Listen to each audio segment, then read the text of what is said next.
बच्चों, आज हम लोग बात करने वाले हैं बेटा ह्यूमन के वर्टिब्रल कॉलम की। देखो, ह्यूमन में जो वर्टिब्रल कॉलम होता है बेटा, वो टोटल 26 स्मॉल बोन्स का बना होता है, जिनको वर्टिब्रीज बोलते हैं। ठीक है, अब ये एक सीरियल में अरेंज रहती हैं और वर्टिब्रल कॉलम को फॉर्म करती हैं।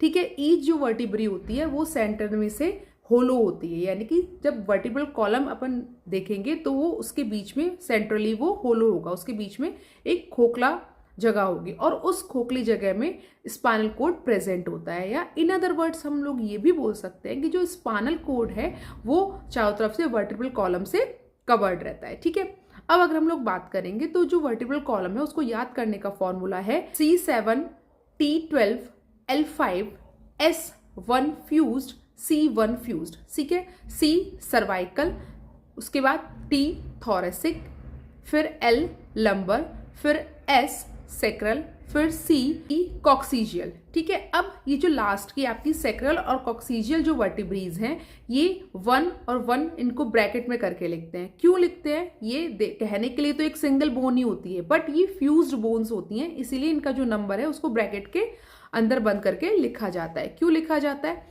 क्योंकि ये जो फ्यूज्ड बोन हम इनको इसलिए बोल रहे हैं क्योंकि इसमें बहुत सारी छोटी छोटी बोन्स मिलके एक सिंगल बड़ी बोन को बना लेते हैं। तो देखने के लिए बाहर से एक सिंगल बोन ही दिख रही है, बट ये बहुत सारी मल्टीपल छोटी छोटी बोन्स का बना होता है।